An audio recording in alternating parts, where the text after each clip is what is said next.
using only the power of his mind. Unfortunately, the only things getting bigger under his approach would be the deficit and the rate of inflation. And for all the damage that the Conservative cuts did to our schools and our hospitals, they also doubled the national debt. Our net financial debt this year will be £2.6 trillion, 83% of GDP, meaning that today, 1 in every £10 that government spends is on debt interest. Not on paying down that debt, but just on paying the interest on the debt that we inherited from the Conservatives.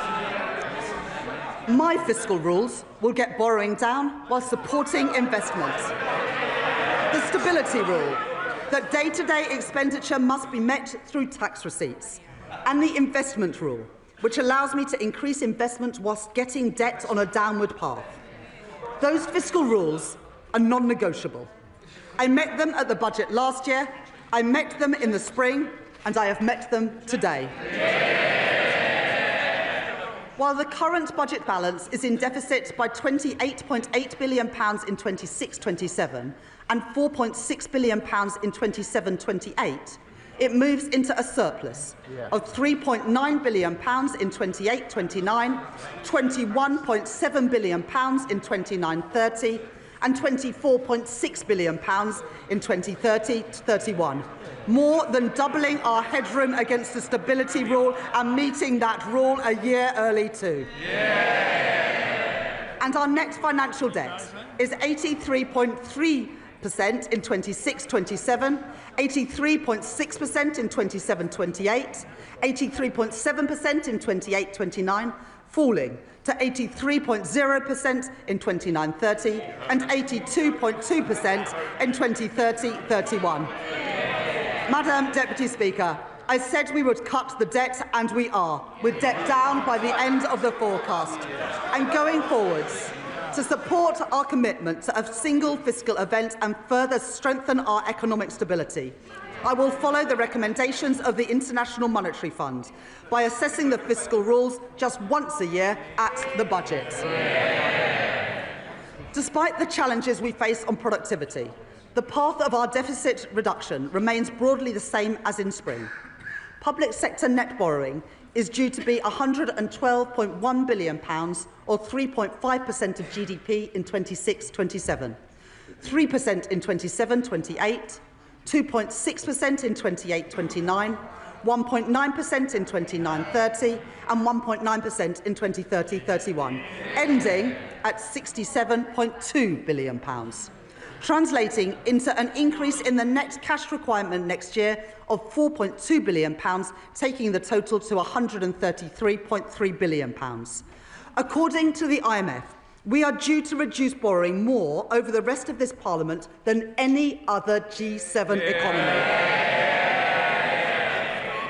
The Conservatives crashed the economy, we are protecting it. The Conservatives lost control of debt, we are getting debt down. The Conservatives let inflation and interest rates go through the roof. But, Madam Deputy Speaker, since Labour took office, the Bank of England have cut interest rates 5 times. I've made my choices. Not reckless borrowing, not dangerous cuts, but stability for our economy, security for our public finances, and security for family finances too. Those are the Labour choices.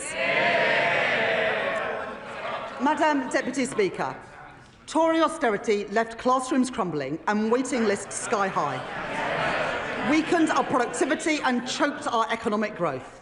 And now they propose a further £47 billion of cuts to our public services. Well, that is equivalent to cutting every police officer in our country twice over. And then there is Reform, who promise more than £100 billion of cuts, with no details of where those cuts will come from or who will pay for them. A recipe for devastating damage to our public services. People voted for Labour because they wanted roads that aren't full of potholes. They want police on our streets, and they want an NHS that is there when they need it. And we're delivering that. Waiting lists down by 230,000. And not just the 2 million additional appointments we promised, but an additional 5.2 million appointments already delivered since the general election. I joined the Labour Party almost 30 years ago because I could see that the Conservative government that I grew up under didn't care much about schools like mine. Textbooks were rationed. I know that many of you weren't at schools like mine. There is far too much noise, far too much excitement. People need to calm down a little. Chancellor. They don't want to hear what the Tories did to schools like mine, but I will tell them. Textbooks rationed, libraries closed, kids herded into porter cabins in the playground, and I came into politics to change that. The money that I allocated at the spending review will fix the crumbling classrooms that the Conservatives left behind and build the schools that they promised but never delivered. And today, thanks to representations from my honourable friends, the members for Wolverhampton North East and Leeds South West and Morley, I will provide £5 million for libraries in secondary schools, building on the £10 million commitment to ensure that every primary school has a school library within this Parliament. And thanks to representations from my honourable friends, the members for Bournemouth East and from Luton North, I am providing £18 million to improve and upgrade playgrounds across England. Madam Deputy Speaker, let there be no doubt that this is a government that is on the side of our kids and who will back their potential.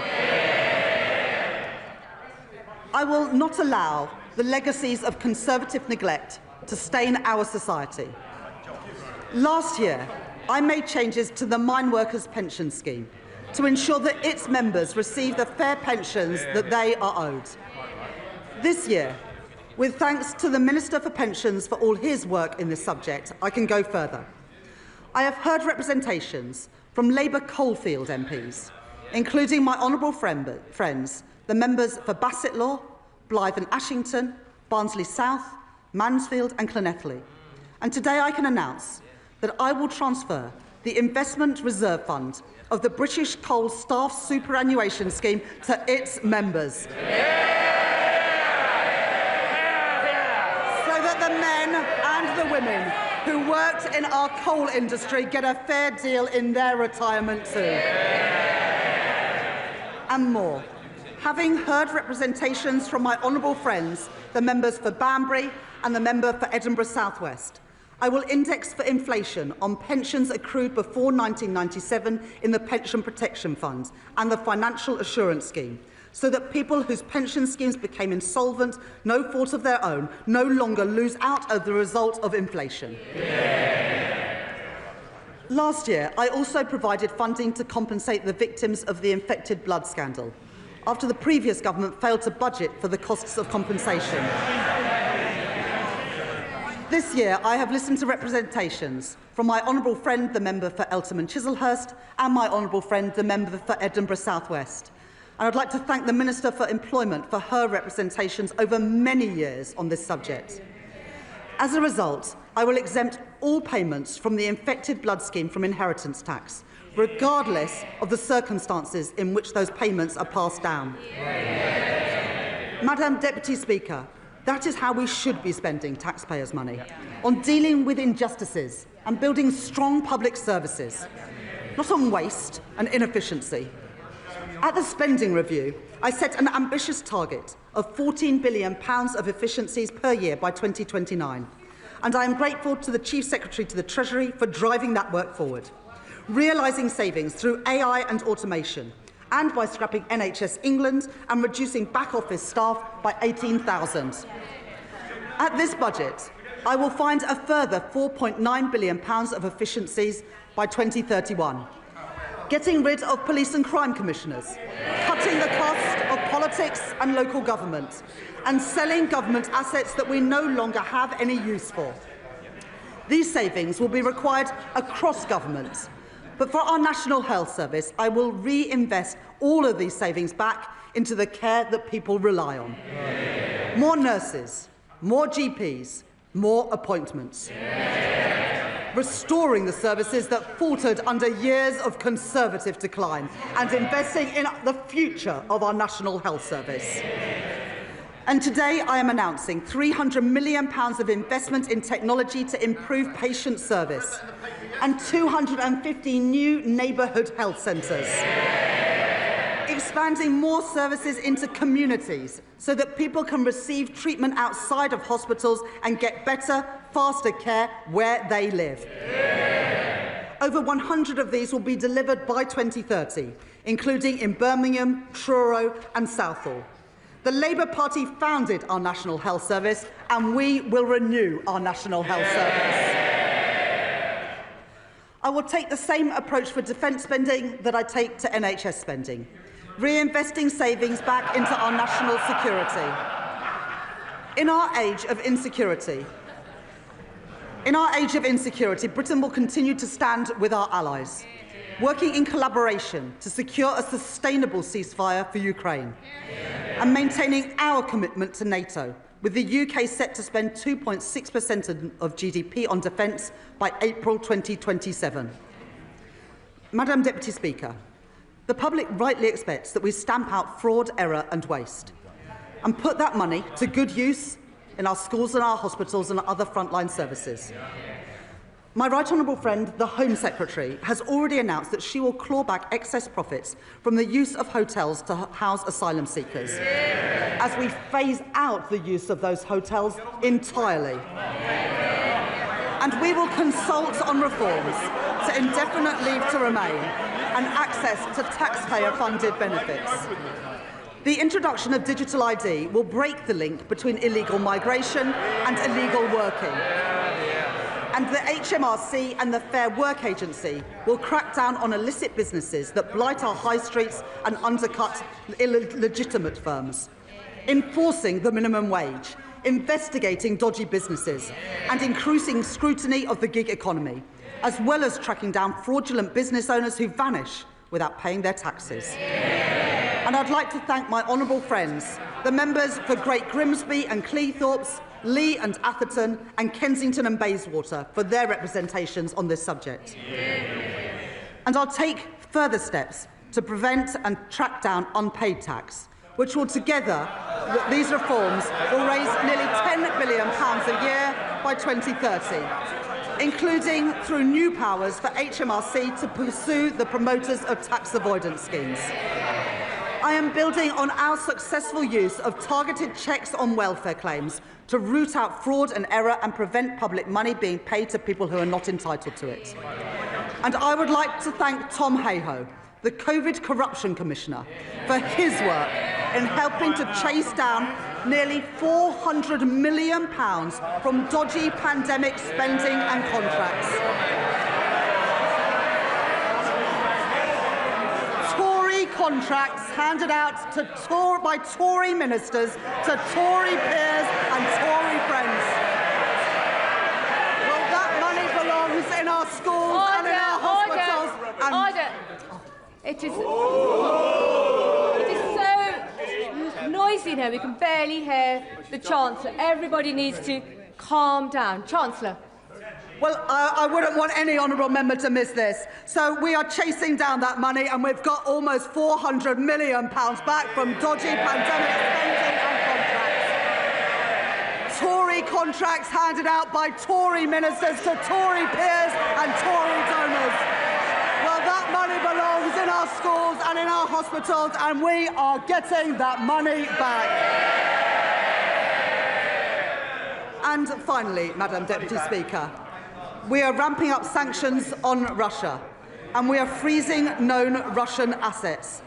But let me be clear, I don't actually mean the honourable member for Clacton.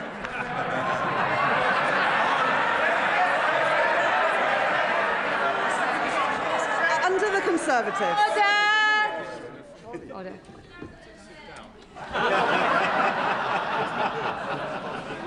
We don't need commentary from the backbenches, and Mr Dewhurst, you are so loud. It's remarkable how far your voice carries. Chancellor. Under the Conservatives, the cost of our welfare system increased by nearly 1 percentage point of GDP, equivalent to £88 billion in just 5 years.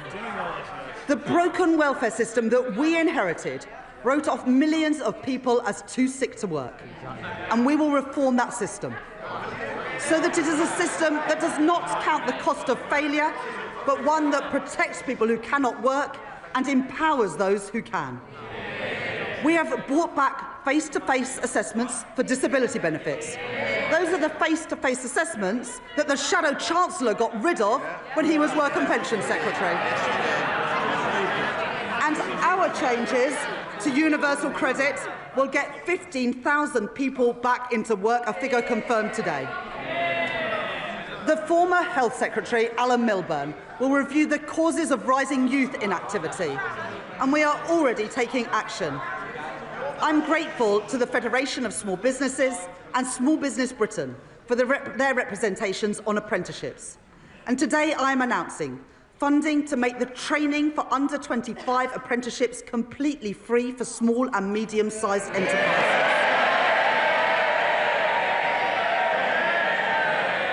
And funding our new youth guarantee, providing £820 million over the next 3 years to give young people who are let down by the Conservatives the support and the opportunity that they deserve. Guaranteeing every young person a place in college, an apprenticeship or personalised job support. And after 18 months, 18 to 21-year-olds will be offered paid work, not benefits. The Motability Scheme was set up to protect the most vulnerable, not to subsidise the lease on a Mercedes-Benz. And so I am making reforms that will reduce generous taxpayer subsidies, and Motability have confirmed that they will remove luxury vehicles from their scheme, getting the scheme back to its original purpose of offering cost-effective leases to disabled people. And taxpayers' money should not be spent on pensions for people abroad, who only lived here for a couple of years and may never even have paid a penny in tax. The Conservatives allowed thousands of people living abroad to buy their way into the state pension for as little as £3.50 a week, debasing the purpose of our pension system. And so I will abolish access to Class 2 voluntary national insurance contributions for people living abroad, increasing the time that someone has to live or work in Britain to 10 years and increasing the contributions that they must pay. These reforms improve our welfare system, they support our young people, protect those who need it most, and put an end to Conservative waste and unfairness. Madam Deputy Speaker, to break the cycle of austerity, we need a fair and a sustainable tax system, one that generates revenues to fund the public services that we all use, and supports investment to grow our economy. That does mean that today I am asking everyone to make a contribution. The previous Conservative government froze personal tax thresholds from 2021 to 2028. And today I will maintain all income tax and equivalent national insurance thresholds at their current level for a further 3 years from 2028. While ensuring that people... Order! The noise is far too high. Chancellor. The Right Honourable Lady supported these freezes when her party made them. She might want to forget about it, but the British people never will. At the same time, we are ensuring that people only in receipt of the basic or new state pension do not have to pay small amounts of tax through simple assessment from April 2027. I will also keep the Plan 2 student loan repayments threshold at its 2026-27 level for 3 years. Madam Deputy Speaker, I know that maintaining these thresholds is a decision that will affect working people. I said that last year, and I won't pretend otherwise now. Madam Deputy Speaker, I am asking everyone to make a contribution, but I can keep that contribution as low as possible because I will make further reforms to our tax system today to make it fairer and to ensure that the wealthiest contribute the most. The Conservatives knew that our tax system didn't work.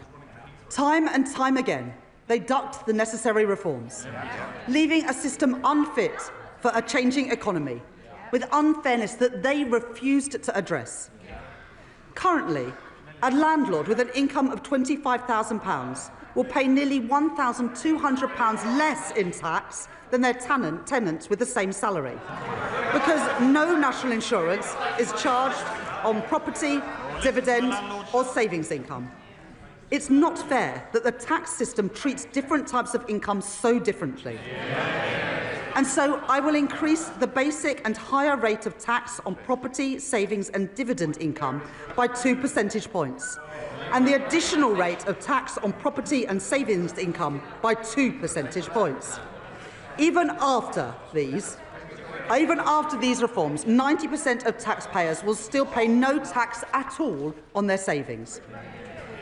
As well as narrowing the gap between the tax on income from assets and income from work, I also believe that a fair society is one where the wealthiest pay their fair share.